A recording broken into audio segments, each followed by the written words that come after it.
समय रहना समय रहना नेटफ्लिक्स का एक रूल था जो ऑलमोस्ट कभी नहीं टूटा। अगर कंटेंट नेटफ्लिक्स ओरिजिनल है तो नेटफ्लिक्स पर ही मिलेगा, जैसे कि stranger thing, dark, house of card जैसे शो। नेटफ्लिक्स ने दुनिया को एक सिंपल सी डील दी, हमें सब्सक्राइब करो और वो देखो जो और कहीं नहीं मिलेगा। लेकिन 2026 में नेटफ्लिक्स ने इसी रूल को तोड़ दिया और रीजन था समय रहना। इंडिया गोल्ड लेटेंट सीजन 2 को नेटफ्लिक्स पर रिलीज किया गया और एग्जैक्टली वही एपिसोड सेम टाइम पर समय रहना के यूट्यूब चैनल पर भी फ्री। अब सवाल ये नहीं है कि नेटफ्लिक्स ने ये शो यूट्यूब पर क्यों दिया, सवाल ये है कि नेटफ्लिक्स को समय रहना की जरूरत क्यों पड़ी। नेटफ्लिक्स का असली बिजनेस सिर्फ मूवी या सीरीज बेचना नहीं है। नेटफ्लिक्स एक्चुअली में एक्सक्लूसिविटी सेल करता है। आपको एक शो चाहिए तो नेटफ्लिक्स लो, अगर आपको स्ट्रेंजर थिंग चाहिए तो नेटफ्लिक्स लो। अगर नेटफ्लिक्स का कंटेंट हर जगह मिलने लगेगा तो नेटफ्लिक्स का सब्सक्रिप्शन लेने की कोई वजह ही नहीं है। और नेटफ्लिक्स को ये लेसन बहुत पहले ही मिल गया था। 1997 में नेटफ्लिक्स एक डीवीडी रेंटल कंपनी थी। उस वक्त नेटफ्लिक्स अपना खुद का कंटेंट क्रिएट नहीं करता था। जो कंटेंट मार्केट में अवेलेबल रहता था उसी को अपने प्लेटफॉर्म के जरिए दिखाता था। लेकिन एक प्रॉब्लम थी,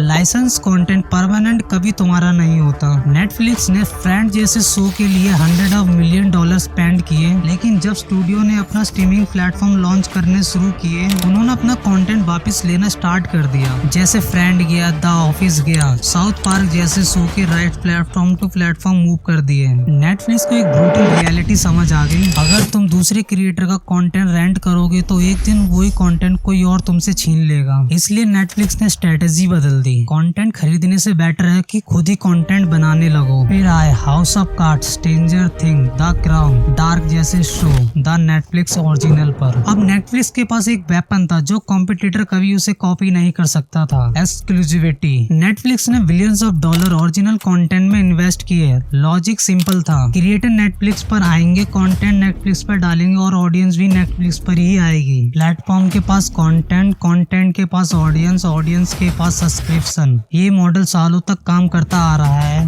लेकिन फिर इंटरनेट पे एक नई टाइप की पावर डेवलप हुई, क्रिएटर फाउंड ऑडियंस। और इंडिया में इसी का डेंजर से एग्जांपल है समय रहना। समय रहना ने इंडिया गोल्ड लेटेंट को किसी भी जायंट स्ट्रीमिंग प्लेटफॉर्म से लॉन्च नहीं किया, ना कोई नेटफ्लिक्स डील, ना कोई ट्रेडिशनल टीवी नेटवर्क, सिर्फ यूट्यूब। और सबसे इम्पोर्टेंट चीज, ऑडियंस समय की थी। शो का फॉर्मेट सिंपल था, लोग आते हैं, परफॉर्म करते हैं, समय रहना रोस्ट करता है, एक सिंपल सा शो का फॉर्मेट है। लेकिन ऑडियंस का कनेक्शन एक्स्ट्राऑर्डिनरी था। लोग शो को सिर्फ देख नहीं रहे थे, वो समय के लिए देख रहे थे। और यहीं से नेटफ्लिक्स का ट्रेडिशनल बिजनेस मॉडल के लिए प्रॉब्लम स्टार्ट होती है। फिर 2025 में कंट्रोवर्सी हुई, एक एपिसोड के कमेंट ने मैसिव ब्लैक फ्लैश क्रिएट कर दिया, FIR हुई, कंट्रोवर्सी इंटरनेशनल लेवल तक पहुंच गई और इवेंचुअली इंडिया गोल्ड लेटेंट के सारे एपिसोड यूट्यूब से रिमूव कर दिए गए। ऐसे मूवमेंट पर नॉर्मल क्रिएटर का करियर पूरा कोलैप्स हो सकता है। लेकिन समय ने एक कम्प्लीटली डिफरेंट मूव किया, वो प्लेटफॉर्म के बिना वापस आया। अप्रैल 2026 में समय ने अनाउंस किया स्टिल अलाइव, एक स्टैंड अप स्पेशल, किसी भी स्ट्रीमिंग प्लेटफॉर्म पर नहीं, समय ने डायरेक्टली यूट्यूब पर अपलोड कर दिया। और फिर जो हुआ, नेटफ्लिक्स को वो इग्नोर करना काफी मुश्किल था। उस वीडियो ने 3 दिन के अंदर मिलियन ऑफ व्यूज जनरेट कर लिए।